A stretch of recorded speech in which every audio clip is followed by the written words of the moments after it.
កំពុងឆ្នាំងចាប់ខ្លួនសកម្មជនគណៈបកសង្គ្រោះជាតិម្នាក់បន្ថែមទៀតបញ្ជូនទៅឃុំខ្លួននៅពន្ធនាគារក្នុងរាជធានីភ្នំពេញដោយចោទពីបទរួមគំនិតក្បត់ជាតិសាច់ញាតិជនជាប់ចោទចាត់ទុកការឃុំខ្លួនរបស់ប៉ូលីសនេះថាជារឿងអយុត្តិធម៌ដែលមិនអាចទទួលបានឡើយបាទសូមអញ្ជើញលោកអ្នកនាងរងចាំស្ដាប់សេចក្តីរាយការណ៍ពិស្ដារអំពីរឿងនេះនាពេលបន្តិចទៀតនេះបាទលោកអ្នកនាងជាទីមេត្រីរដ្ឋសភាឯកបៈនឹងកោះប្រជុំវិសាមញ្ញនៅចុងខែមិនិនានេះដើម្បីអនុម័តសំណើសុំរុះរើសមាជិកគណៈរដ្ឋមន្ត្រីដោយសារលោកហ៊ុនសែនដែលជាមេដឹកនាំនោះត្អូញត្អែថាមន្ត្រីតាមក្រសួងខ្លះស្ពឹកស្រពន់មន្ត្រីបកប្រឆាំងថាការប្រើយុទ្ធសាស្ត្រដឹកនាំប្រទេសតាមរបៀបឯកបៈនិងផ្ដាច់ការមិនអាចធ្វើឲ្យមន្ត្រីមានសកម្មភាពលើការងារបានទេបាទមានភាពសកម្មលើការងារបាននោះឡើយបាទពីរដ្ឋធានី Washington លោកជាតិចំណានមានសេចក្តីរាយការណ៍អំពីរឿងនេះជូនលោកអ្នកនាងគណៈកម្មការចិនត្រៃរដ្ឋសភានៅព្រឹកថ្ងៃទី27មិនិនាបានប្រកាសថារដ្ឋសភានឹងបើកកិច្ចប្រជុំវិសាមញ្ញនៅថ្ងៃទី30មិនិនាគឺដើម្បីបោះឆ្នោតផ្ដល់សេចក្តីទុកចិត្តលើការតែងតាំងនិងការកែសម្រួលសមាជិកគណៈរដ្ឋមន្ត្រីតាមការស្នើរបស់នាយករដ្ឋមន្ត្រីអគ្គលេខាធិការនិងជាអ្នកនាំពាក្យរដ្ឋសភាលោកលេងពេញឡុងប្រាប់អាស៊ីសេរីបន្ថែមថាសំណើសុំផ្ដល់សេចក្តីទុកចិត្តលើការកែសម្រួលសមាជិកគណៈរដ្ឋមន្ត្រីគឺត្រឹមត្រូវតាមច្បាប់ចែងដូច្នេះសមាជិករដ្ឋសភាត្រូវតែកោះប្រជុំតាមការស្នើសុំពីរដ្ឋាភិបាលលោកលេងពេញឡុងមិនទាន់អាចបង្ហាញបានទេថារដ្ឋាភិបាលស្នើសុំឲ្យរុះរើមន្ត្រីណាខ្លះមិនទាន់ជូនវិទ្យុបានទេមិនទាន់ជូនបានលិខិតរបស់សម្ដេចនាយកលោកកោះប្រជុំរដ្ឋសភាវិសាមញ្ញដើម្បីលោកស្នើការសម្រួលរបស់សភារដ្ឋាភិបាលមួយចំនួនអញ្ចឹងរដ្ឋសភាត្រូវតែធ្វើឲ្យតាមរដ្ឋធម្មនុញ្ញគឺនាយករដ្ឋមន្ត្រីមានសិទ្ធិកោះប្រជុំវិសាមញ្ញនឹងឯងហើយរឿងលោកកែសម្រួលសមាជិកនៃ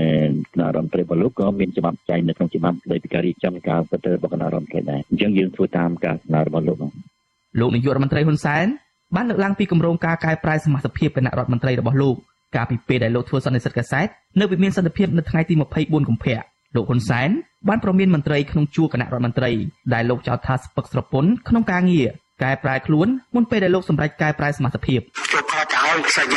ព្រោះវាត្រូវការធ្វើការកែសម្រួលវាជារឿងធម្មតាណានៅប្រទេសខ្លះគឺលោកលះតែយើងក៏នៅទុកពេលដើម្បីឲ្យធ្វើការប៉ុន្តែការកែសម្រួលនោះក៏វាមិនកែសម្រួលរហូតដល់រំលាយចោលរដ្ឋាភិបាលដែរព្រោះយើងក៏តែឃើញថាវាមានភាពស្ពឹកស្រពន់នៅកន្លែងខ្លះហើយកន្លែងខ្លះប្រសិទ្ធភាពវាតិចដែលមិនតាន់ឆ្លើយតបតាមការចង់បានរបស់យើងវាគួរតែលឿនជាងក៏ប៉ុន្តែវាបែរជាថាត្រូវបាន100យើងបានតែ70ដូច្នេះអានឹងយើងក៏ត្រូវតែកែដែរយើងត្រូវតែអាស៊ីសេរីមិនអាចសុំការបញ្ជាក់ពីសមាជិកមន្ត្រីដែលនឹងត្រូវផ្លាស់ប្ដូរនេះបានទេដោយសារតែអ្នកនាំពាក្យរដ្ឋាភិបាលលោកផៃស៊ីផានមិនទទួលទូរស័ព្ទនៅថ្ងៃទី27ខែមីនា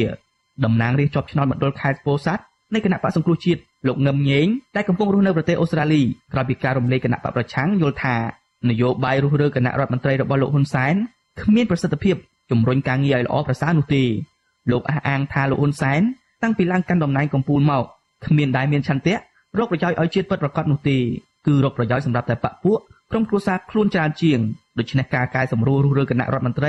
គឺជាការបង្អើលឲ្យល្អមើលដោយសាប់ដងនិយាយរួមទៅគាត់នៅហ៊ុនសែនបង្អើលដើម្បីយកឱកាសពុករលួយហ្នឹងឯងតែកាលណាមានបង្ហើបរឿងដូរគណៈរដ្ឋមន្ត្រីអីក្នុងពួកអមន្ត្រីពុករលួយនាំយកទៅសោកហ៊ុនសែនតែសង្គមពុករលួយបង្កើតតែការងារសម្រាប់តាអំពើពុករលួយហ្នឹងឯងនិយាយរួមទៅហ៊ុនសែនអត់មានឆន្ទៈដើម្បីធ្វើការងាររបស់ទេទន្លប់មកលោកហ៊ុនសែនធ្លាប់បង្កើតស្ថាប័នប្រងព្រាតនិងប្រមានចាត់វិធានការច្រើនដងច្រើនសារលើមន្ត្រីអសកម្មនិងមន្ត្រីស្ពឹកស្រពន់ដូចជាការបង្កើតឧត្តមក្រុមប្រឹក្សាពិគ្រោះនិងផ្ដល់យោបល់ការបង្កើតក្រុមការងារតាមក្រសួងឲ្យឃ្លាំមើលនិងចាំដោះស្រាយសំណើពលរដ្ឋតាម Facebook ខុទ្ទកាល័យចាំទទួលញត្តិជាដើមប៉ុន្តែនៅតែលោកអះអាងថាមានមន្ត្រីស្ពឹកស្រពន់និងស្នើសុំឲ្យរុះរើគណៈរដ្ឋមន្ត្រីដដែលអ្នកវិភាគនយោបាយនៅកម្ពុជាវិញសង្កេតឃើញថាមន្ត្រីស្ពឹកស្រពន់ក្នុងគណៈរដ្ឋមន្ត្រីកើតមានច្រើនអាណត្តិយូរឆ្នាំមកហើយកាលពីអាណត្តិមុនលោកនាយករដ្ឋមន្ត្រីហ៊ុនសែនក៏ធ្លាប់ស្នើសុំរុះរើគណៈរដ្ឋមន្ត្រីដែរដោយបដូរបុគ្គលរដ្ឋមន្ត្រីមួយទៅកាន់ក្រសួងមួយផ្សេងទៀតការរុះរើគណៈរដ្ឋមន្ត្រីបែបនេះក៏មិនទទួលបានប្រសិទ្ធភាពការងារដែរប្រធានក្រុមអ្នកវិភាគវ័យក្មេងកញ្ញាលីស្រីស្រស់យល់ថាបើការរុះរើគណៈរដ្ឋមន្ត្រីជាការធ្វើដើម្បីដកមន្ត្រីស្ពឹកស្រពន់ចេញពិតប្រាកដជាការល្អប្រសើរនិងជួយដល់ប្រជាប្រិយភាពរបស់គណៈបកកណ្ដាលអំណាចប៉ុន្តែការរុះរើគណៈរដ្ឋមន្ត្រីនេះដើម្បីនយោបាយផ្លាស់ប្ដូរអំណាចបកពួកឬគ្រាន់តែជាការបដូរបុគ្គលល្បីពីរដ្ឋមន្ត្រីក្រសួងមួយទៅកាន់ក្រសួងមួយទៀតដែលខុសពីជំនាញខ្លួនជាការឆ្លើយតបដោយមិនត្រឹមត្រូវនោះឡើយកញ្ញាលីស្រីស្រស់បន្តថា ការវិតម្លៃខុសលើសមាជិកគណៈរដ្ឋមន្ត្រីនឹងនាំឲ្យមានការរុះរើមានប្រសិទ្ធភាពហើយគណៈរដ្ឋមន្ត្រីនៅតែទទួលបានមន្ត្រីស្ពឹកស្រពន់ដដែលសិនជាយើងយកការរុះរើគណៈរដ្ឋមន្ត្រីនៅក្នុងការផ្លាស់ប្ដូររដ្ឋមន្ត្រីអីហ្នឹងដោយផ្អែកទៅលើការវិតម្លៃការអនុវត្តការងារត្រឹមត្រូវដោយមានតុល្យភាពមិនមានជាអំពើពុករលួយអីហ្នឹងខ្ញុំគិតថាវាគឺជារឿងមួយល្អបំផុតចំពោះរដ្ឋាភិបាលនៅក្នុងការធ្វើដើម្បីស្ដារនៅមុខមាត់ឬក៏ស្ដារនៅការគ្រប់គ្រងរបស់ខ្លួនជាពិសេសគឺគណៈបព្វជិជនហ្នឹងប៉ុន្តែខ្ញុំក៏ថាបើសិនជាយើងធ្វើការរុះរើគណៈរដ្ឋមន្ត្រីនៅក្រោមហេតុផលដោយសារតែ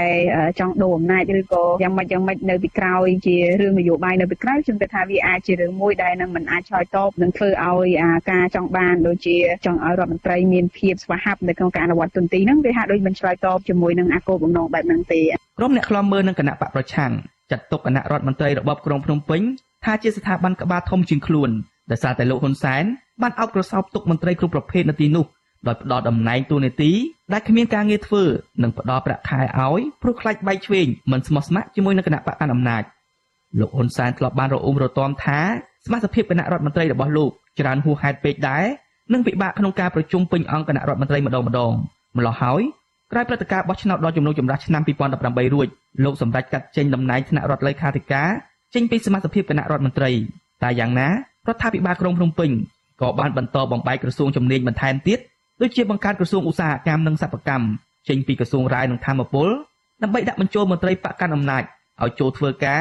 ទោះក្រសួងខ្លះជាន់ការងារគ្នាច្រើនក្រសួងក៏ដោយមកដល់ពេលនេះអាជ្ញាធរក្រុងភ្នំពេញបានបង្កើនក្រសួងរហូតដល់30ក្រសួងរដ្ឋលេខាធិការមួយនិងអង្គភាពស្ថាប័នគណៈកម្មការចំណុះឲ្យគណៈរដ្ឋមន្ត្រីជាច្រើនទៀតខ្ញុំបាទជាចំណានអាស៊ីសេរីពីរដ្ឋធានី Washington បាទលោកនាងកញ្ញាជាទីមេត្រីអាជ្ញាធរសុខាភិបាលចិនបានរកឃើញជនជាតិចិន3នាក់បន្ថែមទៀតដែលធ្វើដំណើរចេញពីប្រទេសកម្ពុជាហើយមានរកឃើញថាពួកគេផ្ទុកជំងឺ COVID-19 អ្នកដំណើរទាំងនេះមានម្នាក់ជាអ្នកស្រុកវូហានដែលធ្វើជាពលករអន្តោប្រវេសន៍នៅប្រទេសកម្ពុជាបាទសូមអញ្ជើញលោកអ្នកនាងរងចាំស្ដាប់សេចក្តីរាយការណ៍អំពីរឿងនេះរបស់លោកមួងណារ៉េតនាពេលបន្តិចទៀតនេះបាទប៉ូលីសខេត្តកំពង់ឆ្នាំងចាប់ខ្លួនសកម្មជនគណៈបកសង្គ្រោះជាតិម្នាក់បន្ថែមទៀតបញ្ជូនទៅឃុំខ្លួននៅពន្ធនាគារនៅឯរាជធានីភ្នំពេញសាច់ញាតិជនជាប់ឃុំចាត់ទុកការចាប់ខ្លួនរបស់ប៉ូលីសនេះថាជារឿងអយុត្តិធម៌មិនអាចទទួលបានឡើយបាទពីរដ្ឋធានី Washington អ្នកស្រីខែសនងមានសេចក្តីរាយការណ៍អំពីរឿងនេះសកម្មជនគណៈបកសង្គ្រោះជាតិនៅភូមិសាលាឃុំពពេលស្រុកបរិបូរខេត្តកំពង់ឆ្នាំងគឺលោកថៃគុន្ធាត្រូវបានប៉ូលីសនៃស្នងការនគរបាលខេត្តកំពង់ឆ្នាំងសហការជាមួយប៉ូលីសក្រសួងមហាផ្ទៃចាប់ខ្លួនខណៈដែលលោកកំពុងស្រោចទឹកដំណាំនៅក្បែរផ្ទះនៅព្រឹកថ្ងៃទី26ខែមិនិនាកូនប្រសារសកម្មជនរូបនេះគឺលោកម៉ែនកុសលប្រាប់អាស៊ីសេរីនៅព្រឹកថ្ងៃទី27មិនិនាថាការចាប់ខ្លួននេះគឺប៉ូលីសប្រមាណបង្ហាញនៃការនិងផ្ដល់ដំណឹងឲ្យសាច់ញាតិបានដឹងនោះឡើយលោកបញ្ជាក់ទៀតថាក្រោយពីបាត់ខ្លួនឪពុកក្មេកអស់ជាច្រើនម៉ោងនៅថ្ងៃទី26មិនិនាទើបដឹងតាមរយៈប្រជាពលរដ្ឋនៅក្បែរកន្លែងកើតហេតុប្រាប់ថាប៉ូលីសបានចាប់ខ្លួនលោកថៃគុន្ធាបញ្ជូនតាមរថយន្តទៅរាជធានីភ្នំពេញភ្លាមលោកបន្តថាឪពុកក្មេករបស់លោកពុំបានប្រព្រឹត្តខុសច្បាប់អ្វីឡើយខ្ញុំយកឃើញថាការចាប់បែបហ្នឹងវាអត់បង្ហាញឲ្យច្បាស់ថាខុសអីកំហុសអីតែគាត់មានរឿងអីអញ្ចឹងវាពិបាកនឹងទទួលយកដែរព្រោះអីគ្រប់រឿងយ៉ាងឡាយវាកើតឡើងដោយសារមានខុសតាំងបានយើងអាចធ្វើបានដល់ពេលនេះអត់មានអីទាំងអស់ហើយគាត់អត់ដឹងខ្លួនថាគាត់នឹងខុសអីផងទោះបីតែខ្លួនក៏អត់ដឹងដែរហើយការធ្វើដោយគេសង្កត់ការធ្វើដោយបង្ខំអញ្ចឹងនឹងវាមិនជារឿងយុត្តិធម៌សម្រាប់ក្រុមគ្រួសាររបស់ខ្ញុំទេលោកថៃគុន្ធាគឺជាមនុស្សទី2ហើយនៅក្នុងខេត្តកំពង់ឆ្នាំងបន្ទាប់ពីប្រធានគណៈបកសង្គ្រោះជាតិខេត្តនេះគឺលោកកៅថៃត្រូវបានប៉ូលីសចាប់ខ្លួនយកទៅឃុំឃាំងនៅរាជធានីភ្នំពេញកាលពីព្រឹកព្រលឹមថ្ងៃទី26ខែមិនិនាឆ្លើយតបទៅនឹងបញ្ហានេះអ្នកនាំពាក្យអគ្គស្នងការនគរបាលជាតិលោកឆៃកំខឿនប្រាប់អាស៊ីសេរីថាការចាប់ខ្លួននេះគឺធ្វើតាមដីការបស់តុលាការរាជធានីភ្នំពេញដែលបានចោទប្រកាន់អ្នកទាំងពីរនេះពីបទរួមគំនិតក្បត់ជាតិនិងពីបទញុះញង់ឲ្យប្រព្រឹត្តបទល្មើសទោះជាយ៉ាងណាលោកមិនបានបញ្ជាក់ឲ្យបានច្បាស់ថាអ្នកទាំងពីរបានប្រព្រឹត្តខុសនៅកន្លែងណានិងធ្វើសកម្មភាពអ្វីនោះឡើយគាត់ចេះថាអញ្ចឹងខ្ញុំអត់មានស្អីបំភ្លឺបន្ថែមទេតែយើងខ្ញុំមានឯកសារនៅដៃបានចាប់ណាមួយហើយមានព័ត៌មានខ្ញុំក្រាបបានហើយថាគាត់បើកពរៀនតាមអនឡាញចាប់អានេះនិយាយវាផ្ទុយឆ្លាស់ពីគោលការណ៍រដ្ឋាភិបាលបានដាក់ចោលណានិយាយបំភ្លឺណានិយាយបំភ្លឺពលព័ត៌មានទេណា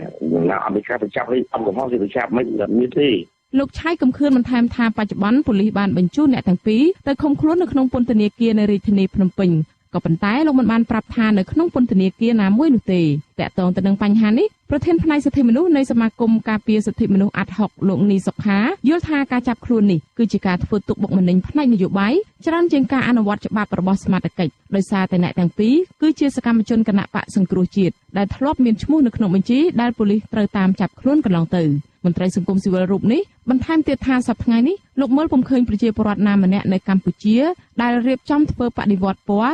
ឬសកម្មភាពក្បត់ជាតិដោយការចោទប្រកាន់របស់តុលាការនោះទេផ្ទុយទៅវិញលោកថាការចាប់ខ្លួននេះនឹងធ្វើឲ្យស្ថានភាពនយោបាយរបស់ស្រុកទេសកាន់តែអាក្រក់ទៅហើយរដ្ឋាភិបាលនឹងរងការរិះគន់ពីអង្គការជាតិនិងអន្តរជាតិរដ្ឋាភិបាលគួរណាស់តែបច្ចុប្បន្ននេះត្រូវតែពិចារណាបន្ថយនៅបរិយាកាសនយោបាយនឹងឲ្យបានល្អប្រសើរមកវិញទាក់ទងទៅនឹងចំនួនរវាងគណៈបកនយោបាយដឹកនាំរដ្ឋាភិបាលហើយនិងគណៈបកប្រឆាំងមេដឹកនាំគណៈបកនយោបាយទាំងនោះគួរតែខិតខំប្រមូលនៅបញ្ញាស្មារតីទាំងអស់ដើម្បីមកចូលរួមចំណែកក្នុងការស្ដារនៅស្ថានភាពប្រទេសជាតិយើងដែលកំពុងតែជួបប្រទះបញ្ហាចម្បងដែលប្រជាពលរដ្ឋកំពុងតែរងគ្រោះពីមេរោគរាតត្បាតទាំងអស់នេះចំណែកឯកូនស្រីរបស់លោកកៅថៃដែលជាប្រធានគណៈបកសង្គ្រោះជាតិប្រចាំខេត្តកំពង់ឆ្នាំងគឺកញ្ញាកៅច័ន្ទរចនាឲ្យដឹងថានៅពេលនេះឪពុករបស់កញ្ញាស្ថិតនៅក្នុងពន្ធនាគារព្រៃសរនៅរាជធានីភ្នំពេញទោះជាយ៉ាងណាចាប់តាំងពីប៉ូលីសចាប់ខ្លួនមកសាច់ញាតិនៅពុំទាន់បានជួបមុខជនជាប់ឃុំទាំងពីរនាក់នោះនៅឡើយទេ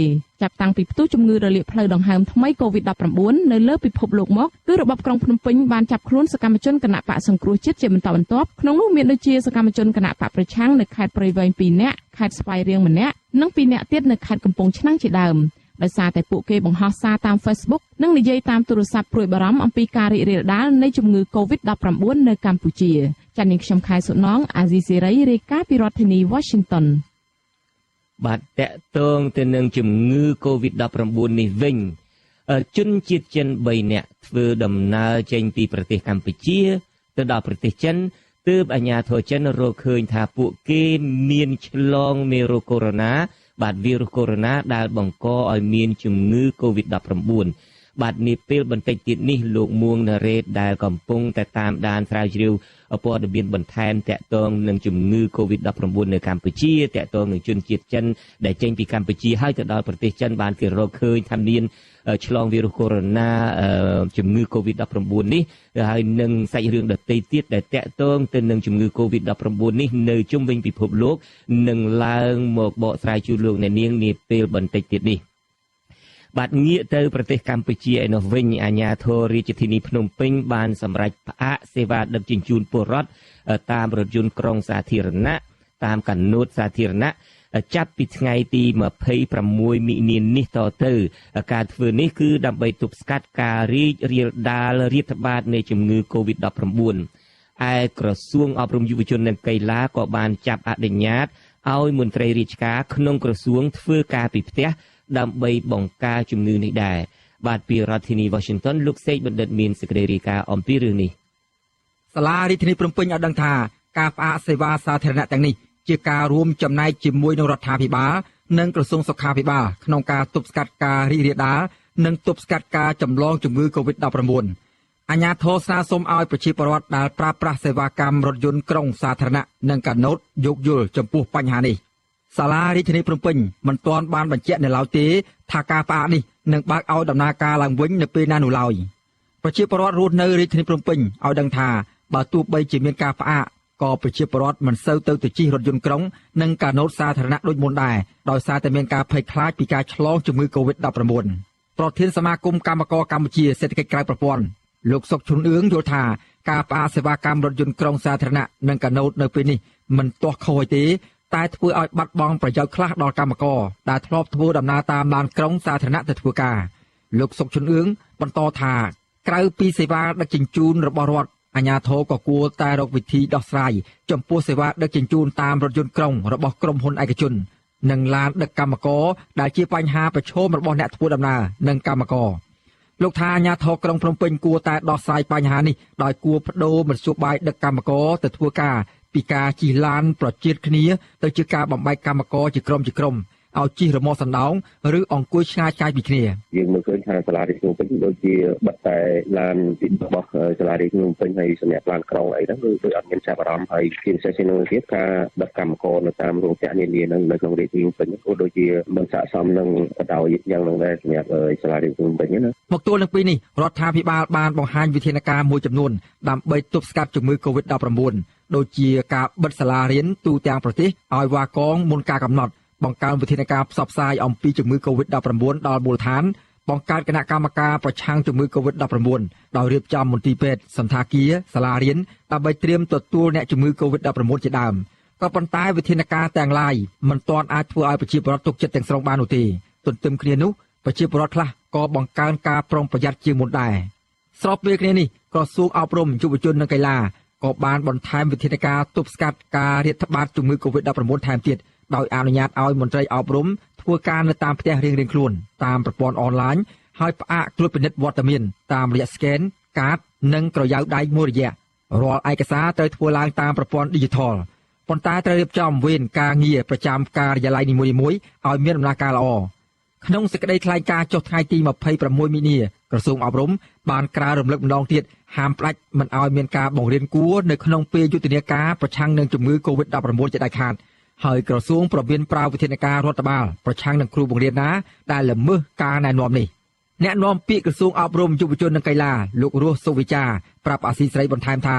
វិធានការរបស់ក្រសួងអប់រំកន្លងមកជាការទប់ស្កាត់ការរីករាលដាលនៃជំងឺ Covid-19 ស្របតាមក្រសួងសុខាភិបាលនិងអង្គការសុខភាពពិភពលោកបងប្អូនប្រសាព័ត៌មានទាំងអស់មេត្តាពិនិត្យលទ្ធភាពបង្វែរមុំការផ្សព្វផ្សាយដោយបន្ថែមខ្លឹមសារស្ដីពីវិធានការកម្ពុជាអនាម័យរបស់បុគ្គលិកអប់រំគ្រប់លំដាប់ថ្នាក់និងសិស្សានុសិស្សគ្រប់កម្រិតសិក្សាដោយយោងលើប្រព័ន្ធព័ត៌មានរបស់ក្រសួងអប់រំវិទ្យានិងកីឡាក្រសួងសុខាភិបាលនិងអង្គការសុខភាពពិភពលោកស្ដីពីវិធានការទប់ស្កាត់ការរាលដាល COVID-19 ទាំងមូលនេះអាចជាគុណតម្លៃបន្ថែមសម្រាប់គ្រប់ភាគីពាក់ព័ន្ធចំណែករដ្ឋសភាក៏បានប្រកាសជាផ្លូវការឲ្យបុគ្គលិកផ្នែករដ្ឋបាលអាចធ្វើការពីផ្ទះបានដែរដើម្បីបង្ការជំងឺ Covid-19 ដោយឡែកក្រសួងការបរទេសនិងសហប្រតិបត្តិការអន្តរជាតិនិងក្រសួងឧស្សាហកម្មវិទ្យាសាស្ត្របច្ចេកវិទ្យានិងនវានុវត្តន៍ក៏ត្រូវបានរដ្ឋមន្ត្រីអនុញ្ញាតឲ្យធ្វើការពីផ្ទះដែរតែមិនប្រកាសជាផ្លូវការទេគឺប្រកាសតាមរយៈសារសម្លេងដែលបែកធ្លាយនៅក្នុងបណ្ដាញសង្គម Facebook កាលពីពេលថ្មីៗកន្លងមកនេះខ្ញុំបាទសេកបណ្ឌិតអាស៊ីសេរីពីរដ្ឋធានី Washingtonបាទលោកនាងជាទីមេត្រីជនជាតិចិនមួយចំនួនដែលធ្វើដំណើរចេញពីប្រទេសកម្ពុជាទៅដល់ប្រទេសចិនហើយទើបបានគេរកឃើញថាមានឆ្លងវីរុសកូវីដ -19 ដែលបង្កឲ្យមានជំងឺ COVID-19 នេះបាទជាបន្តទៅទៀតនេះខ្ញុំបាទនឹងសូមអញ្ជើញលោកមួងណារ៉េតដើម្បីធ្វើសេចក្តីរាយការណ៍អំពីរឿងនេះជម្រាបសួរលោកណារ៉េតបាទជំរាបសួរលោកជនច័ន្ទបុតហើយជំរាបសួរប្រិយមិត្តអ្នកស្ដាប់វិទ្យុស៊ីសេរីទាំងអស់បាទរឿងជនជាតិចិននេះតើគាត់ចេញពីប្រទេសកម្ពុជាទៅថ្ងៃណាហើយបានជាកទើបនឹងរកឃើញមានជំងឺ COVID-19 នេះហើយប្រមាណអ្នកដែរពួកនោះបាទអរគុណលោកជនច័ន្ទបុតតាមពិតរឿងប្រជាពលរដ្ឋចិនដែលចេញពីខ្មែរទៅចិនហើយបានរកឃើញថាមានផ្ទុកមេរោគនេះមិនមែនជាករណីថ្មីទេគ្រាន់តែថាថ្មីហ្នឹងគឺទើបតែផ្សាយនៅថ្ងៃទី27នេះបើតាមរបាយការណ៍របស់អាជ្ញាធរសុខាភិបាលក្រុងសៀងហៃហ្នឹងថាពួកគាត់3នាក់ហ្នឹងចេញនៅក្នុងពេលខុសគ្នាគឺមួយចេញកាលពីថ្ងៃទី25នេះ25ហ្នឹងគឺគាត់ចេញពីកម្ពុជាទៅសៀងហៃតែម្ដងអញ្ចឹងថ្មីតែម្សិលមិញថ្ងៃហ្នឹងតើបាទគឺម្សិលមិញថ្ងៃហ្នឹងទេគឺថ្ងៃ25ហ្នឹងមានចេញពីខ្មែរទៅមួយចេញពីណាទៅដែរលោកមានបានដឹងទេចេញពីទីតាំងណាដែរដឹងតែពីខ្មែរពីកំពង់សោមពីកំពង់ចាមពីភ្នំពេញទីតាំងដែលចេញហ្នឹងមានពីកន្លែងគឺក្រុងបរសៃអនុហើយនិងពលានយន្តហោះភ្នំពេញហ្នឹងទៅលោកចិនច័ន្ទវត្តបាទក៏ប៉ុន្តែករណីបរោះដែលថាចេញទៅសៀងហៃថ្ងៃ25នេះគឺមិនបានបញ្ជាក់អំពីទីតាំងថាចេញពីពលានយន្តហោះណាមួយឲ្យប្រកាសទេគ្រាន់តែថាគាត់បានចាក់ចេញទៅទីក្រុងសៀងហៃហើយទៅដល់នោះបានគេរកឃើញថាគាត់មានផ្ទុកមេរោគហ្នឹងតាមពិតស្រុកកំណើតគាត់នៅឯហេឡុងជាងឯណោះខេត្តមួយនៅឯភាគឦសានខាងលើនោះជាប់រុស្ស៊ីនិងម៉ុងហ្គូលីនោះប៉ុន្តែគាត់ទៅត្រឹមសៀងហៃហ្នឹងចេញពីខ្មែរហ្នឹងទៅហ្នឹងករណីទី1ដែលខាងអាជ្ញាធរចិនរកឃើញឯទី2នោះគឺថ្ងៃ24ហ្នឹងគឺខៅនារីម្នាក់ដែលចេញពីខ្មែរទៅហ្នឹងតាមពិតនោះគាត់ជាអ្នកស្រុកនៅសំទោសគឺគាត់ចេញពីទីក្រុងតាមជើងយន្តហោះមួយគេមានជើងយន្តហោះទៅទៀតគឺលេខជើងយន្តហោះឲ្យដាក់លេខកៅអីទៀត ដែលគេទៅដល់នៅឯសាំងហ្នឹងគឺទៅតេស្តទៅក៏រកឃើញថាដល់ទៅ2 ដងមករកឃើញវិជ្ជមានហ្នឹងមិនមែនថាទៅមិន2 ដងចង់និយាយ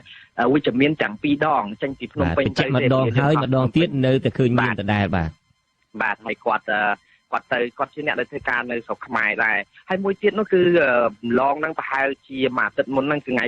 19មានបរិះចិនម្នាក់ទៀតចេញទៅពីខ្មែរហ្នឹងដែរគឺក៏រកឃើញថាមានផ្ទុកមេរោគហ្នឹងដែរលោកច័ន្ទច័ន្ទវត្តសូមជម្រាបដែរថាស្ត្រីចិនម្នាក់មិញដែលអាយុ27ឆ្នាំចេញពីខ្មែរទៅនេះតាមពិតគាត់ជាអ្នកស្រុកវូហានទេគាត់មកធ្វើការនៅស្រុកខ្មែរហ្នឹងគួរយូរក៏សមដែរហើយជាកម្មករជាពលករអន្តោប្រវេសន៍ទៅណាក៏ប៉ុន្តែមិនដឹងថាគាត់ធ្វើការនៅរោងចក្រណាសហគ្រាសណាក្រុមហ៊ុនណាតាមពិតនឹងជាប្រការសំខាន់ណាស់ដើម្បីឲ្យដឹងពីទីតាំងដែលគាត់នៅប្រទេសកម្ពុជានឹងដោយស្ត្រីចិនអាយុ27ឆ្នាំបរិះចិន2នាក់ទៀតនឹងតើគាត់នៅធ្វើការតាណាតាមពិតនឹងនៅប្រទេសកូរ៉េខាងត្បូងជាដើមនៅពេលដែលមានជ័យជំនះក្នុងការទប់ស្កាត់កុំឲ្យរីករាលដាលនឹងការដែលអង្កេតមើលឲ្យដឹងថាតើពួកគាត់ធ្វើការតាណាដើរទៅតាណាជួបអ្នកណាខ្លះអីនឹងសំខាន់ណាស់ដើម្បីគេស្វែងធ្វើតេស្តហើយស្វែងរកព្យាបាលអីជាដើមហើយដូច្នេះពីខាងអាជ្ញាធរកម្ពុជាមានទេពីខាងក្រសួងសុខាភិបាលមានបញ្ជាក់ទេអំពីអ្នកទាំង3នាក់ហ្នឹងឬមួយប្រភពដែលយើងបានហ្នឹងបានតែពីចិនមកទេមកទល់នឹងពេលនេះបាទលោកច័ន្ទច័ន្ទវត្តយើងបានព្យាយាមតាក់ទងទៅសុំការបំភ្លឺពីខាងមន្ត្រីរដ្ឋាភិបាលក៏ដូចជាខាងក្រសួងសុខាភិបាលកម្ពុជាដែរដើម្បីបញ្ជាក់ព្រោះនៅក្នុងរបាយការណ៍គាត់ចេញប្រហែលថ្ងៃចុងក្រោយនេះ25 26 26ម្សិលមិញហ្នឹងក៏មិនបានបញ្ចូលឬលេខជនជាតិចិន3នាក់នៅក្នុងនោះដែរក៏ប៉ុន្តែជាការគួរឲ្យសោកស្ដាយណាស់ដោយសារតែទូរស័ព្ទគាត់ចូលមិនមានអ្នកទទួលហើយបើចូលហើយទទួលហ្នឹងគឺគាត់ប្រកែកថាគាត់រវល់ខ្លាំងមិនអាចឆ្លើយព័ត៌មានអីបានទាំងអស់ដូច្នេះយើងបានតែត្រឹមទទួលព័ត៌មានពីមួយខាងភាគីចិនដែលជាខាងមន្ត្រីគណៈកម្មការសុខាភិបាលរបស់ប្រទេសចិនឯនោះវិញទេហើយខ្ញុំក៏សូមបន្ថែមបន្តិចដែរលោកជនច័ន្ទវត្តរឿង3នាក់នេះគឺរឿងថ្មីតែរឿង3នាក់ចិនមួយទៀតនោះដែលថាមកពីវូហានដែរមិនចាំទេកាលពីដើមខែកុម្ភៈនោះគឺគាត់ចេញទៅដល់ចិនវិញបានអាជ្ញាធរចិនហ្នឹងរកឃើញថាមានផ្ទុកមេរោគហ្នឹងហើយចេញទៅពីកម្ពុជាកាលនោះលោកលីសវណ្ណដែលជាអ្នកនាំពាក្យក្រសួងសុខាភិបាលហ្នឹងគឺឲ្យប្រព័ន្ធសារព័ត៌មានក្នុងស្រុកហ្នឹងថាគាត់ផ្ដល់ព័ត៌មានថាតាមពិតទៅគាត់មិនជឿថាជនជាតិចិនហ្នឹងកើតរោគហ្នឹងនៅស្រុកខ្មែរទេច្បាស់ជាទៅឆ្លងនៅឯណានោះបានទៅដល់ចិនតែយ៉ាងណានោះគ្រាន់តែការបកស្រាយរបស់លោកលីសវណ្ណទេតែខាងរដ្ឋាភិបាលអត់បានទាមទារឲ្យអាជ្ញាធរចិនហ្នឹងធ្វើតេស្តលើកឡើងវិញដើម្បីបញ្ជាក់ថាអ្នក3នាក់ហ្នឹងបានទៅចិនហ្នឹងគឺចេញពីខ្មែរហ្នឹងពិតជាមានរោគហ្នឹងទេខុសពីអ្វីដែលធ្លាប់ធ្វើជាមួយម៉ាឡេស៊ីមានស្ត្រីជនជាតិអាមេរិក83ឆ្នាំហ្នឹងដែលចេញពីកប៉ាល់ទេសចរ Westerdam ហ្នឹងគឺថាធ្វើទុកបុកម្នេញអាជ្ញាធរម៉ាឡេស៊ីម្ដងហើយម្ដងទៀតមិនពេញចិត្តនឹងលទ្ធផលនឹងទេព្រោះថាចេញទៅនឹងរកឃើញខាងខ្មែររកមិនឃើញប៉ុន្តែករណី6ហើយដែលកើតទៅចិននេះគឺថាមិនទាន់មានប្រតិកម្មពីអាជ្ញាធរកម្ពុជាទាមទារឲ្យចិនស៊ើបអង្កេតឡើងវិញហើយយ៉ាងណាក៏គ្មានព័ត៌មានរាយការណ៍ណាថាអាជ្ញាធរដែនដីឬអាជ្ញាធរសុខាភិបាលកម្ពុជានឹងទៅពិនិត្យមើលតើស្ត្រីចិនវ័យ27ឆ្នាំធ្វើការនៅរោងចក្រណាហើយគាត់ប៉ះពាល់ជាមួយអ្នកណាខ្លះហើយនឹងធ្វើតេស្តទៅលើអ្នកទាំងនោះឬក៏ដាក់ឲ្យដាច់ដライយ៉ាងណានោះក៏អត់ទាន់មានព័ត៌មានដែរតាមដែលយើងដឹងពីអ្នកជំនាញមកថាអ្វីត្បិតតែទីបំផុតទៅនឹងអ្នកដែលគេរកឃើញថាឆ្លងវីរុសកូវីដ -19 ឬដែលទើបនឹងចេញរោគសញ្ញាអីក៏ដោយចុះពួកគាត់នឹងគឺថាមានឆ្លងរួចទៅហើយឧបមាថាបើសិនជាពួកគាត់នឹងបានឆ្លងអាវីរុសនឹងហើយក្នុងរយៈពេលសម្ងំ14ថ្ងៃមុននឹងវាចេញជារោគសញ្ញានឹងក្នុងរយៈពេលនឹងក៏គាត់អាចឆ្លងចម្លងធ្វើជាភ្នាក់ងារចម្លងមេរោគនឹងទៅដល់អ្នកដទៃទៀតដែរដូច្នេះពួកគាត់3នាក់ដែលថាទើបទៅរកឃើញនៅប្រទេសចិនធ្វើដំណើរពីប្រទេសកម្ពុជាមួយថ្ងៃ23 24 25អីហ្នឹងដូច្នេះមុន24 25ហ្នឹងតាំងពីថ្ងៃជាង10ម្លេះបើសិនជាគាត់មានផ្ទុកមេរោគហ្នឹងគាត់ឆ្លងមេរោគវីរុសកូវីដ -19 ហ្នឹងគាត់អាចមានសមត្ថភាពឆ្លងទៅអ្នកដទៃទៀតដែរនេះគ្រាន់តែសូមបញ្ជាក់ឡើងវិញចំពោះអ្វីដែលយើងធ្លាប់សម្ភាសអ្នកជំនាញកន្លងមកបាទដូច្នេះករណីដែលពួកគាត់3នាក់នេះបើសិនជាគាត់ធ្លាប់ប៉ះពាល់អ្នកនេះអ្នកនោះគាត់ធ្លាប់ជិះតាក់ស៊ីគាត់ធ្លាប់ធ្វើការជាមួយនឹងអ្នកដទៃទៀតទាំងនោះនឹងប្រឈមមុខនឹងការឆ្លងបែបនេះដែរឥឡូវសង្ខេបពីរឿងចិន3នាក់នឹងទៅទៀតចុះយើងនឹងព្យាយាមរកព័ត៌មានដើម្បីជួយលោកអ្នកនាងឲ្យបានដឹងថាតើពួកគាត់ចេញពីទីតាំងណាពិតប្រាកដធ្វើការនៅទីតាំងណាពិតប្រាកដពេលដែលរកបានភ្លាមយើងនឹងផ្សាយជូនលោកអ្នកនាងឥឡូវនេះយើងងាកទៅរឿងឥណ្ឌូនេស៊ី2នាក់ដែលយើងដឹងថាបានផ្សងព្រេងមករកការព្យាបាលនៅស្រុកខ្មែរ ហើយខាងថៃគេថាគេការពារខ្លួនយ៉ាងម៉េចយ៉ាងម៉េចនោះតើរឿងនេះវាមានដំណើរដើមទងយ៉ាងណាដែររឿងឥណ្ឌូនេស៊ី2នាក់នេះបាទលោកជនច័ន្ទវត្តតាមពិតយើងមានសេចក្តីរាយការណ៍មួយដែលរៀបរាប់លម្អិតផងអំពីរឿងជនជាតិឥណ្ឌូនេស៊ី2នាក់ដែលផ្សងព្រេងមករកការព្យាបាលនៅប្រទេសកម្ពុជានេះដែលខាងក្រសួងសុខាភិបាលម្សិលមិញនេះក៏បានលើកឡើងពីជនជាតិឥណ្ឌូនេស៊ីនឹងដែរសេចក្តីរាយការណ៍នេះនឹងមានក្រោយបទសម្ភាសន៍នេះតែយ៉ាងណាខ្ញុំអាចផ្ដល់ព័ត៌មានលម្អិតបន្ថែមដែរទាក់ទងជាមួយនឹងប្រតិកម្មរបស់ខាងពេទ្យជាថៃឯណោះព្រោះម្សិលមិញនៅពេលដែលក្រសួងសុខាភិបាលបានបញ្ជាក់ថា2នាក់ហ្នឹងជនជាតិឥណ្ឌូនេស៊ីហ្នឹងគឺរកឃើញថាមានផ្ទុកមេរោគហ្នឹងតាំងពីនៅពេទ្យជាថៃឯណោះនៅប្រទេសថៃបាងកកនោះហើយទៅថាមកពីគាត់នឹងអត់មានថវិកាផ្ដល់ឲ្យពេទ្យដើម្បីព្យាបាលជំងឺនឹងបានពួកគាត់នឹងមកស្រុកខ្មែរផ្សងព្រេងមករកការព្យាបាលនៅស្រុកខ្មែរដែរវិញបើទោះបីតែដឹងខ្លួនកើតរោគនឹងក៏ដោយដោយសារតែលឺខាងស្រុកខ្មែរនឹងព្យាបាលអត់យកប្រាក់ព្រោះវាស្របទៅនឹងអ្វីដែលលោកហ៊ុនសែនទៅប្រកាសយ៉ាងអួតអាងនោះដែលថាខ្មែរគឺជាអ្នកទទួលខុសត្រូវបើសិនជាមានបរទេសណានៅស្រុកខ្មែរកើតជំងឺនេះគឺថាត្រូវតែព្យាបាលដោយមិនយកប្រាក់អីចឹងដូច្នេះពួកគាត់លឺសូរអញ្ចឹងទៅលឺសូរតែខ្មែរគេព្យាបាលអត់យកប្រាក់អញ្ចឹងទៅកើតជំងឺហើយនាំគ្នាជិះកប៉ាល់ហោះមកព្យាបាលស្រុកខ្មែរមកបាទនេះគឺជាអ្វីដែលក្រសួងសុខាភិបាលអះអាងហើយអ្វីដែលគាត់ថាខាងជនជាតិឥណ្ឌូនេស៊ីទាំងពីរនាក់នឹងថាអញ្ចឹងមែនចុះបើសិនជាមានអ្នកណាផ្សេងទៀតរាប់រយនាក់ឬក៏ច្រើនជាងហ្នឹងដែលសម្រុកមកស្រុកខ្មែរទៅយកមេរោគហ្នឹងមកផងតែអានេះយើងអត់ទាន់ដឹងថាវិធានការយ៉ាងណាតែយ៉ាងណាក៏ដោយចុះខាងភិយាថៃគឺពេទ្យដែលជាពេទ្យដែលមានប្រជាប្រិយមួយនៅទីក្រុងបាងកកដែលប្រជាពលរដ្ឋខ្មែរច្រើនណាស់ទៅសម្រាប់ព្យាបាលនៅមន្ទីរពេទ្យនោះគឺបន្ទាប់ពីបំរុងរដ្ឋឬក៏ពេទ្យអីផ្សេងទៀតនៅក្នុងក្រុងបាងកកនោះគេបានចេញសេចក្តីប្រកាសព័ត៌មានមួយដែរគឺគេបញ្យល់ថាអ្នកទាំងពីរអ្នកហ្នឹងមិនមែនរកឃើញផ្ទុកមេរោគហ្នឹងនៅឯភិយាថៃឬកើតនៅថៃទេតាមពិតអ្នកទាំងពីរអ្នកហ្នឹងមកពីប៉ោយប៉ែតទេដូច្នេះអ្នកទាំងពីរអ្នកហ្នឹងអាចមានផ្ទុកមេរោគហ្នឹងនៅប៉ោយប៉ែតទៅហើយព្រោះទៅពិនិត្យនៅភិយាថៃហ្នឹងគឺម្នាក់ទៅពិនិត្យថ្ងៃ18ខែមីនាម្នាក់ទៀតទៅធ្វើតេស្តនៅថ្ងៃ19ខែមីនានៅពេលដែលកំពុងតែធ្វើតេស្តហ្នឹងខាងពេទ្យហ្នឹងក៏បានណែនាំឲ្យបរិសុទ្ធ2នាក់ហ្នឹងដាក់ខ្លួននៅដាច់ដោយឡែកពីគេបានន័យថាកុំទៅណាឲ្យសោះនៅ14ថ្ងៃរងចាំលទ្ធផលក៏ប៉ុន្តែអា14ថ្ងៃហ្នឹងអត់ទាន់បានគ្រប់ទេតែបាន4ទៅ5ថ្ងៃហ្នឹងបានគាត់លទ្ធផលខាងភិយាថៃហ្នឹងគេចេញមកគឺគេចេញថ្ងៃ23ខែមីនាពេលដែលលទ្ធផលហ្នឹងចេញមកភ្លាមហ្នឹងបរិសុទ្ធ2នាក់ហ្នឹងមកដល់ប៉ោយប៉ែតវិញបាត់ទៅហើយដូច្នេះបានន័យថាគាត់ផ្ទុកជំងឺហ្នឹងហើយមិនដឹងថាគាត់ផ្ទុកពេលដែលគាត់នៅប៉ោយប៉ែតតែបើតាមអ្វីដែលជាការបកស្រាយរបស់ភិយាថៃគឺបានន័យថាបរិសុទ្ធ2នាក់ហ្នឹងគឺចេញទៅពីប៉ោយប៉ែតទេអញ្ចឹងការសង្ស័យអាចគាត់មានជំងឺឆ្លងនេះនៅប្រទេសកម្ពុជានៅតំបន់ប៉ោយប៉ែតហ្នឹងរួចទៅហើយបានទៅធ្វើតេស្តបើចេញលទ្ធផលមកអរគុណលោកនារិតបាត់ទៅហើយបាទពេលវេលាយើងក៏ខាតណាស់ទៅហើយខ្ញុំចង់បានការពន្យល់អំពីរឿងជំងឺ COVID-19 នេះដែលទីតាំងដែលកំពុងយើងរស់នៅទាំងអស់គ្នានេះគឺសហរដ្ឋអាមេរិកនេះឮសូរថាមានករណីហ្នឹងគឺថាច្រើនជាងគេផុតនៅលើពិភពលោកនេះផងប្រទេសសហរដ្ឋអាមេរិកដែលយើងកំពុងតែនៅនេះនឹងឥឡូវសាកដកឃ្លាពីស្ថានភាពនៅប្រទេសកម្ពុជាហើយងាកមកសហរដ្ឋអាមេរិកនេះវិញមើលតើវាយ៉ាងម៉េចខ្លះដែរនៅសហរដ្ឋអាមេរិកនេះហេតុអីបានជាទីបំផុតទៅសហរដ្ឋអាមេរិកនឹងដែលមានប្រជាពលរដ្ឋប្រមាណជាង300លាននាក់នឹងធៀបទៅនឹងនៅប្រទេសចិនជាង1000លាននាក់នឹងសម្រាប់ទីបំផុតคล้ายទៅជាប្រទេសដែលមានគេរកឃើញថាមានអ្នកផ្ទុកមេរោគអ្នកឆ្លងវីរុសកូវីដ -19 នឹងច្រើនជាងគេផុតនៅលើពិភពលោកមកទល់នឹងពេលនេះលោកណារ៉េតបាទលោកជនច័ន្ទវត្តអ្វីដែលគួរឲ្យចាប់អារម្មណ៍ហ្នឹងគឺសហរដ្ឋអាមេរិកនៅពេលនេះមានអ្នកដែលរកឃើញថាផ្ទុកករណីជំងឺ COVID-19 នេះឡើងដល់ទៅជាង 85,000 នាក់ទៅហើយ85,000 នាក់ហ្នឹងគឺជិត100,000ទៅហើយបានន័យថាលើចិនហើយលើចិនហើយក៏និយាយទៅជាប់លេខ1នៅក្នុងការដែលរកឃើញថាមានអ្នកផ្ទុកជំងឺនេះច្រើនជាងចិនច្រើនជាងអ៊ីតាលីទៅទៀត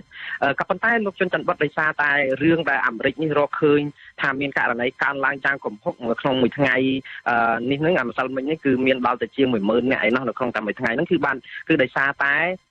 អាមេរិកហ្នឹងគឺត្រូវធ្វើតេស្តទៅលើប្រជាពលរដ្ឋខ្លួននៅទូទាំងប្រទេសអញ្ចឹងដល់ពេលដែលខ្លួនចាប់ផ្ដើមសម្រុកធ្វើតេស្តកាន់តែខ្លាំង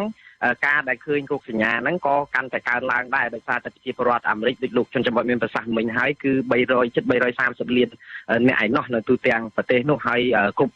រដ្ឋទាំងអស់ហើយនៅសហរដ្ឋអាមេរិកនេះសុទ្ធតែមានករណីនៃជំងឺនេះទាំងអស់ហើយបាទដូច្នេះជាសង្ខេបនៅសហរដ្ឋអាមេរិកមានការបង្កើនការធ្វើតេស្តនឹងកាន់តែខ្លាំងដូច្នេះការបង្កើនធ្វើតេស្តទៅលើមនុស្សកាន់តែច្រើននឹងករណីមើលឃើញនឹងកាន់តែច្រើនលោកណារ៉េនមានប្រសាសន៍នេះធ្វើឲ្យខ្ញុំនឹកឃើញដល់អានព័ត៌មានតាក់ទងទៅនឹងប្រទេសមួយចំនួននៅទ្វីបអាហ្វ្រិក ប្រទេសមួយចំនួននៅទ្វីបអាហ្វ្រិកហ្នឹងមកដល់ពេលនេះហ្នឹងអត់ទាន់មានអ្នកខ្លះហ្នឹងអត់ទាន់មានឆ្លងឃើញករណីឆ្លងវីរុសកូវីដ -19 ហ្នឹងទេហើយជាការពន្យល់មកវិញមិនមែនថាប្រទេសអាហ្វ្រិកនឹងកាត់ផ្ដាច់ពីប្រភពដទៃទៀតហើយមានការការពារបានល្អទេគឺថាប្រទេសមួយចំនួននៅទ្វីបអាហ្វ្រិកហ្នឹងមិនមានធនធានមិនមានប្រដាប់សម្រាប់ធ្វើតេស្តហ្នឹងឲ្យបានត្រឹមត្រូវទៅវិញបានជារកមិនឃើញបាទនិយាយពីខ្ញុំសុំកាត់លោកបន្តិចតែសុំតែមួយទៀតទេព្រោះដោយសារតែរឿងរកមិនឃើញហ្នឹងមិនមែនដោយសារតែប្រទេសនោះមិនរកជួនកាលឧបករណ៍ធ្វើតេស្តហ្នឹងវាអត់មានប្រសិទ្ធភាពករណីដូចនៅប្រទេសអេស្ប៉ាញអញ្ចឹងដែលតែទិញអាកញ្ចប់ដែលធ្វើតេស្តរបស់មើលរកជំងឺហ្នឹងពីចិនក្រុមហ៊ុនចិននោះឲ្យទៅដល់ពេលលទ្ធផលគឺត្រូវបញ្ជូនរបស់នឹងទៅចិនវិញទាំងអស់ដោយសារតែមិនមែនទាំងអស់គឺ 9,000 ឈុតឯណោះដោយសារតែវាអត់មានរកឃើញលទ្ធផលអីបានប្រសិទ្ធភាពទេគឺវាប្រើការអត់កើតដូច្នេះវាអាចឧបករណ៍នៅក្នុងការវាស់ស្ទង់ហ្នឹងដោយសារតែវាអត់បានបង្ហាញលទ្ធផលត្រឹមត្រូវក៏ធ្វើឲ្យករណីមួយចំនួនហ្នឹងមិនត្រូវបានរាយការណ៍ត្រឹមត្រូវដែរអញ្ចឹងនេះគឺជាករណីមួយដែលប្លែកដែលខាងអេស្ប៉ាញហ្នឹងត្រូវបញ្ជូនកញ្ចប់ធ្វើតេស្តនឹងឧបករណ៍ធ្វើតេស្តហ្នឹងទៅចិនវិញ 9,000 ឈុតនោះបាទអរគុណលោកណារ៉េតលាលោកណារ៉េតទៅត្រឹមនេះសិនការពិតហ្នឹងបើចង់ឲ្យលោកណារ៉េតទៅជែកគ្នាអំពីរឿងហ្នឹងលោកមួយថ្ងៃអង្គុយទៅត្រាវជ្រាវរឿងហ្នឹងនឹងមានច្រើនណាស់ក៏ប៉ុន្តែដែលហេតុតែយើងមានព័ត៌មានពីលោកមានរិទ្ធមួយទៀតតាក់ទងទៅនឹងពេទ្យព្យាថៃនៅឯប្រទេសថៃហ្នឹងដូច្នេះសូមលាលោកណារ៉េតទៅត្រឹមនេះសិនបាទអរគុណបាទសូមជម្រាបលាលោកប៉ុណ្ណេះដែរបាទលោកនាងជាទីមេត្រីមន្ទីរពេទ្យមួយរបស់ចិនរបស់ប្រទេសថៃដែលគេដាក់ឈ្មោះថាព្យាថៃ2ច្រានចោលការចោទប្រកាន់របស់ក្រសួងសុខាភិបាលកម្ពុជាដែលថាជនជាតិឥណ្ឌូនេស៊ី2នាក់ដែលផ្ទុកជំងឺ COVID-19 រត់ចេញពីប្រទេសថៃចូលកម្ពុជាដោយសារពួកគេគ្មានលុយសម្រាប់ថ្លៃព្យាបាលមន្ទីរពេទ្យឯកជនថៃមួយនេះអះអាងថាអ្នកជំងឺជនជាតិឥណ្ឌូនេស៊ី2នាក់បានទៅដល់ក្រុងប៉ោយប៉ែតខេត្តបន្ទាយមានជ័យតាំងពីថ្ងៃទី23ខែមិនិនាគឺមុនពេលឃើញលទ្ធផលថាពួកគេមានជំងឺ COVID-19 មន្ត្រីសង្គមស៊ីវិលយល់ថាអាជ្ញាធរកម្ពុជាត្រូវតែស្វែងរកអ្នកពាក់ព័ន្ធជាមួយបរិសុទ្ធជនជាតិឥណ្ឌូនេស៊ី2នាក់នោះដើម្បីទប់ស្កាត់ការរីកឆ្លងរាលដាល COVID-19 នៅកម្ពុជាបាទពីរដ្ឋធានី Washington លោកមានរិទ្ធមានសេចក្តីរាយការណ៍អំពីរឿងនេះលិខិតបំភ្លឺរបស់មន្ទីរពេទ្យព្យាថៃ2នៅក្រុងបាងកកចុះថ្ងៃទី27ខែមីនាបកស្រាយថាដំបូងឡើយបរិសុទ្ធជនជាតិឥណ្ឌូនេស៊ីទាំង2នាក់បានធ្វើដំណើរពីក្រុងប៉ោយប៉ែតខេត្តបន្ទាយមានជ័យទៅធ្វើតេស្តរោគជំងឺ COVID-19 នៅមន្ទីរពេទ្យព្យាថៃ2ដោយម្នាក់ធ្វើតេស្តនៅថ្ងៃទី18និងម្នាក់ទៀតធ្វើតេស្តនៅថ្ងៃទី19ខែមីនាក្នុងពេលនោះមន្ទីរពេទ្យបានណែនាំឲ្យបរិសុទ្ធទាំងពីរនៅដាច់ដោយឡែកពីគេរយៈពេល14ថ្ងៃអំឡុងពេលរងចាំលទ្ធផលដែលចំណាយពេលពី4ទៅ5ថ្ងៃលិខិតដដែលបន្តថាបន្ទាប់មកលទ្ធផលធ្វើតេស្តបានចេញនៅថ្ងៃទី23ខែមីនាស្រាប់តែមន្ទីរពេទ្យព្យាថៃ2បានទទួលដំណឹងថាបរិសុទ្ធទាំងពីរបានស្ថិតនៅក្រុងប៉ោយប៉ែតវិញហើយដែលត្រូវជាថ្ងៃដែលប្រទេសថៃប្រកាសបិទច្រកចេញចូលតាមព្រំដែនការចេញលិខិតបំភ្លឺនេះគឺបន្ទាប់ពីក្រសួងសុខាភិបាលកម្ពុជាកាលពីយប់ថ្ងៃទី26ខែមីនាបានចេញសេចក្តីប្រកាសរកឃើញអ្នកឆ្លងជំងឺ COVID-19 ពីករណីទៀតកើតលើជនជាតិឥណ្ឌូនេស៊ីហើយអ្នកជំងឺទាំងពីរកំពុងសម្រាកព្យាបាលនៅមន្ទីរពេទ្យខេត្តសៀមរាបសេចក្តីប្រកាសរបស់ក្រសួងបន្តថាពួកគាត់បានធ្វើតេស្តនៅមន្ទីរពេទ្យព្យាថៃ2នៅក្រុងបាងកកប្រទេសថៃរកឃើញថាមានផ្ទុកជំងឺ COVID-19 ក៏ប៉ុន្តែដោយសារមិនមានប្រាក់បង់ថ្លៃមន្ទីរពេទ្យនៅទីនោះទើបពួកគាត់សម្រេចចិត្តធ្វើដំណើរចូលមកព្យាបាលនៅប្រទេសកម្ពុជា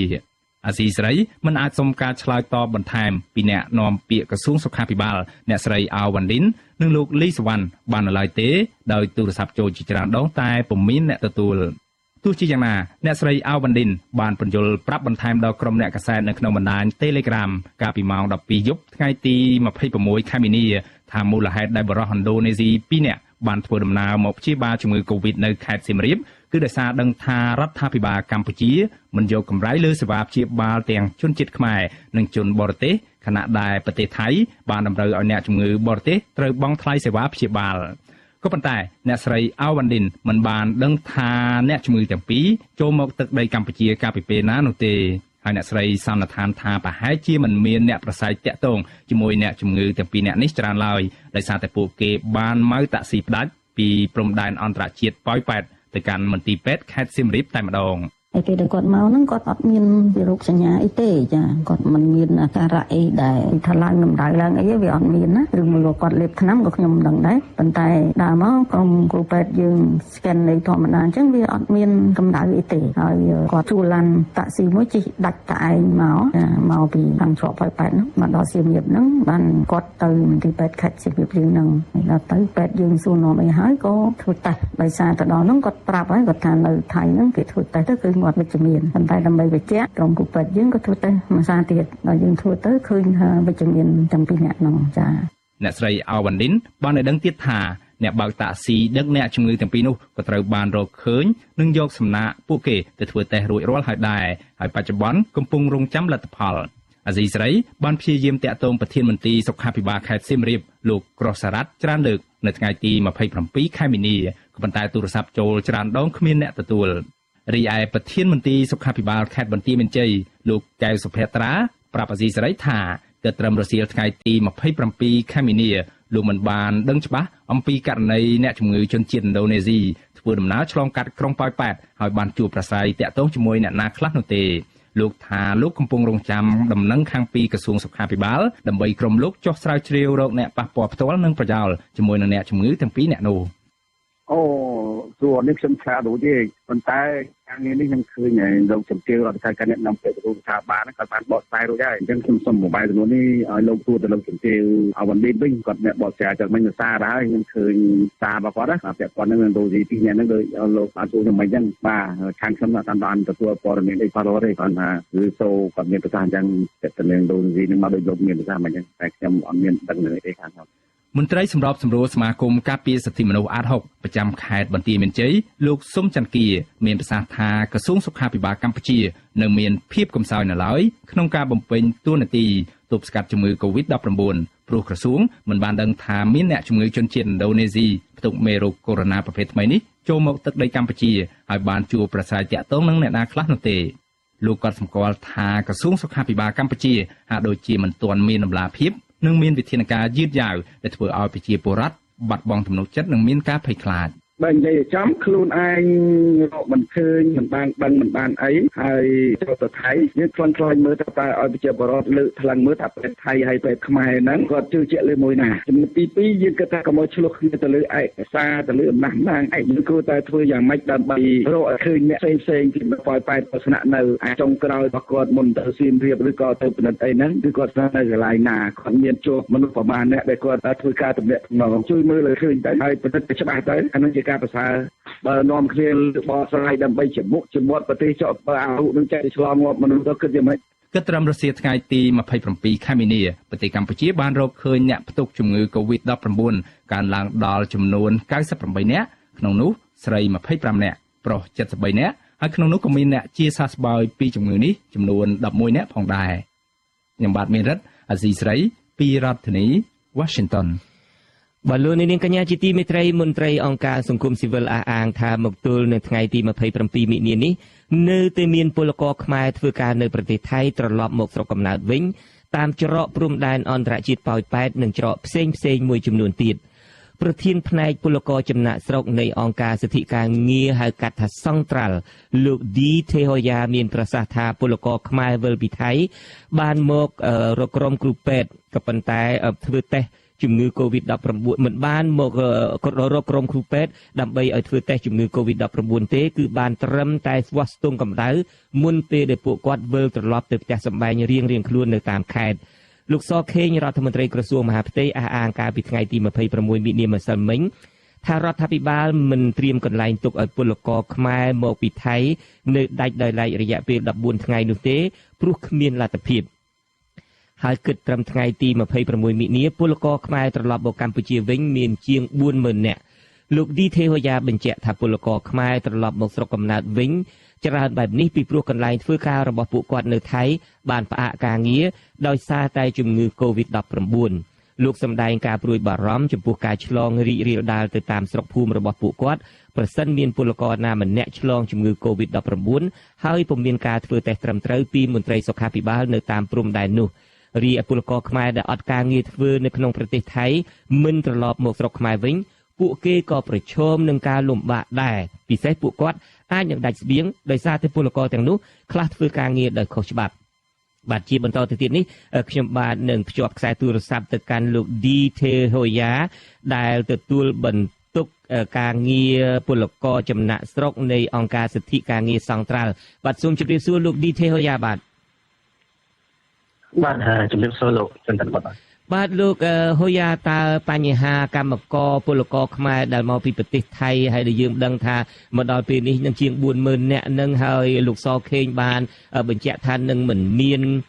ទីតាំងឲ្យពួកគាត់ស្នាក់នៅដាច់ដោយឡែកទេហើយក្រៅតែពីនឹងទេមន្ទីរក្រសួងសុខាភិបាលបុគ្គលិកពេទ្យនឹងក៏មិនមានលទ្ធភាពនឹងធ្វើតេស្តពួកគាត់អីដែរបានត្រឹមតែវាស់ស្ទង់កម្ដៅអីប៉ុណ្ណឹងតើស្ថានភាពពួកគាត់នឹងជាយ៉ាងណាតាក់ទងទៅនឹងការងារធ្វើនៅប្រទេសកម្ពុជាជីវភាពរបស់គាត់ផងតាក់ទងទៅនឹងលទ្ធភាពដែលពួកគាត់នឹងអាចនឹងយកវីរុសកូវីដ -19 នឹងទៅចម្លងនៅគ្រួសាររបស់គាត់ហើយនឹងភូមិឋានរបស់គាត់ផងនោះបាទ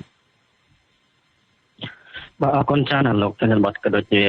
ទូរទស្សនិកជនកំពុងតាមដានស្ដាប់ផងដែរសម្រាប់អង្គការសង្ត្រាល់យើងធ្វើការលើវិស័យពលករចំណាក់ស្រុកយើងមើលឃើញហានិភ័យធំ 3-4 ចំណុចនៅពេលដែលវិធានការរបស់រដ្ឋាភិបាលមិនអាចឆ្លើយតបដូចជាស្ដេចសខេងថ្មីនេះថាអត់មានសមត្ថភាពក្នុងការពារក្នុងសហគមន៍អីជាដើមនោះគឺចំនួនពលករដែលធ្វើវិស័យក្រៅប្រព័ន្ធនៅប្រទេសថៃហ្នឹងច្រើនចំនួនដ៏ច្រើនហើយប្រសិនបើនៅក្នុងប្រទេសថៃត្រូវបានបិទនៅរោងចក្រសហគ្រាសជាច្រើនអីអញ្ចឹងទៀតទៅសម្រាប់ពលករដែលធ្វើការតាមរយៈ MOU ដែលគាត់មានបានបសសមានអ្នកធ្វើការតាមប្រព័ន្ធផ្លូវការប្រព័ន្ធក្នុងប្រព័ន្ធហ្នឹងគឺគាត់មានបានសសគាត់ក្នុងករណីអត់មានការងារធ្វើគាត់មានសិទ្ធិទទួលបាន50% នៃប្រាក់ឈ្នួលក៏ប៉ុន្តែដោយឡែកអ្នកដែលធ្វើការងារក្រៅប្រព័ន្ធដែលមានបានបសសណាគឺគាត់ប្រឈមនឹងអត់មានការងារធ្វើប្រឈមអត់មានលុយហើយនៅពេលហ្នឹងប្រសិនបើទោះបីជានៅក្នុងប្រទេសថៃក៏ដូចជាស្ថានទូតកម្ពុជាបានប្រកាសថាសូមឲ្យគាត់នៅនឹងកន្លែងក៏មើលទៅប្រសិនបើអត់មានអីហូបអត់មានលុយចាយទេគាត់ក៏នឹងមិនអាចនៅនឹងកន្លែងបានតែចំណុចនេះគឺជាការព្រួយបារម្ភមួយប្រសិនបើគាត់អត់មានលុយគាត់ត្រូវត្រឡប់មកខ្មែរវិញហើយវិធានការដែលតាមដែលយើងដឹងគាត់នៅត្រឹមតែវាស់កម្ដៅពេកដោយឡែកយើងបានសាកសួរដល់ពលករដែលអញ្ជើញត្រឡប់មកវិញហើយក្នុងករណីមួយគាត់បានឆ្លើយថាគាត់មានការយល់ខុសគ្រាន់តែគេវាស់កម្ដៅគាត់គិតថាគាត់អត់មានកូវីដ -19 គាត់បានប្រសាទនៅជាមួយក្រុមគ្រួសារមួយយប់បានគាត់ភ្ញាក់ខ្លួនថា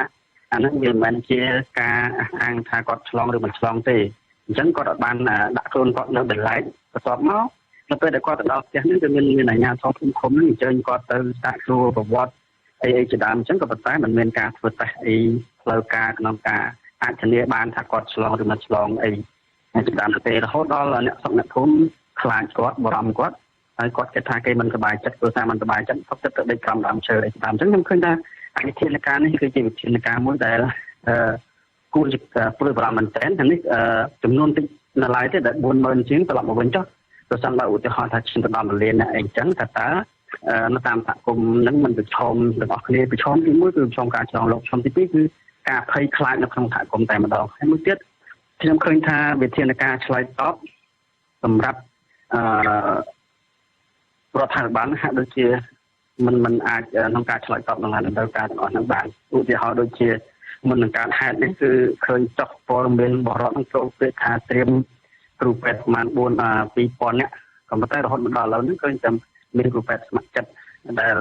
របស់លោកយមស្រីតែប៉ុណ្ណឹងទេហើយ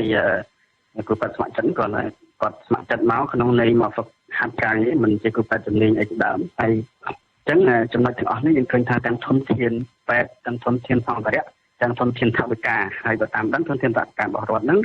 លើថាត្រៀមសម្រាប់យុទ្ធឆាំងនឹងការពារជំងឺ Covid តែដល់រហូតដល់ពេលនេះយើងអត់ទាន់ឃើញវិធានការជាក់លាក់ណាមួយដើម្បីធានាបាននៅសុខសុវត្ថិភាពរបស់ប្រជាពលរដ្ឋទេហើយដូច្នេះសម្រាប់យើងធ្វើការទៅក្នុងវិស័យនេះយើងចុះទៅសហគមន៍គឺ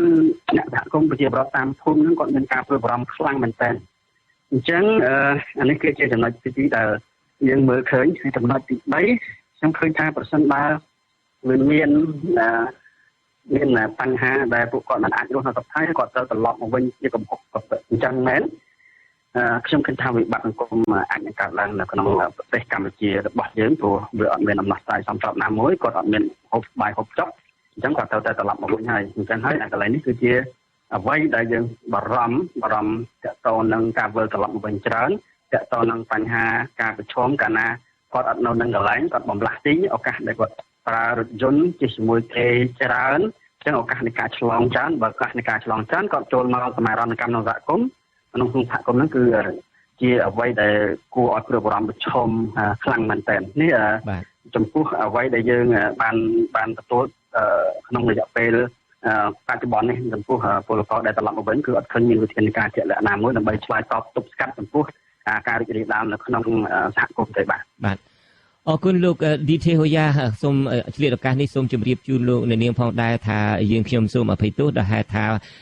ការផ្សាយតាមបណ្ដាញសង្គម Facebook នឹងក៏វាដាច់បាត់ទៅហើយក្រុមបច្ចេកទេសយើងកំពុងតែពិនិត្យមើលថាតើមូលហេតុអ្វីដែលដាច់ហើយយើងកំពុងតែរោគដំណោះស្រាយក្នុងបញ្ហានេះក៏ប៉ុន្តែទន្ទឹមនឹងនេះការផ្សាយរបស់យើងក៏កំពុងតែបន្តដំណើរការទេនៅលើវិទ្យុ short wave ហើយនៅលើបណ្ដាញសង្គម YouTube សូមអញ្ជើញលោកអ្នកនាងចូលទៅ YouTube ផងដែលហើយបន្តមកទៀត Subscribe នៅលើ YouTube លោកអ្នកនាងជាពិសេសតាមការពិតការផ្សាយតាម YouTube នឹងភាគច្រើនគឺអាចបានល្អជាងការផ្សាយលើ Facebook គឺថានៅលើ YouTube ជួនកាលមិនសូវដាច់ទេអ្វីត្បិតតែនៅលើ Facebook នឹងអាសាដាច់ក៏ដោយចុះបាទងាកមកសាច់រឿងរបស់យើងវិញលោក Detail យ៉ាតើការដែលពលករមកដល់នេះបើតាមលោកសខេងមានប្រសាសន៍ថាបានជាង 40,000 នាក់ហើយតើនឹងវិលត្រឡប់មកច្រើនទៀតទេបើតាមលោកស្មានមើលទៅបាទបើយោងទៅតាមគោលការណ៍នៃការបិទប្រទេសហើយនៃការប្រើប្រាស់ច្បាប់ដាក់នៅក្នុងគ្រាអាសន្នរបស់ថៃវាមានគោលការណ៍បទូបថយ4ចំណុចទី1គឺរាល់មុខទំនិញចេញចូលដឹកពីថៃអាចចេញចូលនៅខ្មែរបានហើយនៅក្នុងរថយន្តមួយហ្នឹងឲ្យមនុស្សធ្វើដំណើរតាមរថយន្តមិនលើសពី2នាក់អញ្ចឹងមានន័យថាយើងដឹងទេរាល់ថ្ងៃនេះតែខាងលិចគឺយើងប្រើប្រាស់ទាំងបន្លែបង្ការផ្លែឈើទំនិញទុកមុខដឹកចូលមកហើយបិទមនុស្សមិនចូលមកក៏ប៉ុន្តែ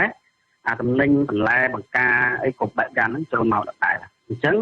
យើងសម័យមើលថានៅអ៊ូហានបញ្ហារោគ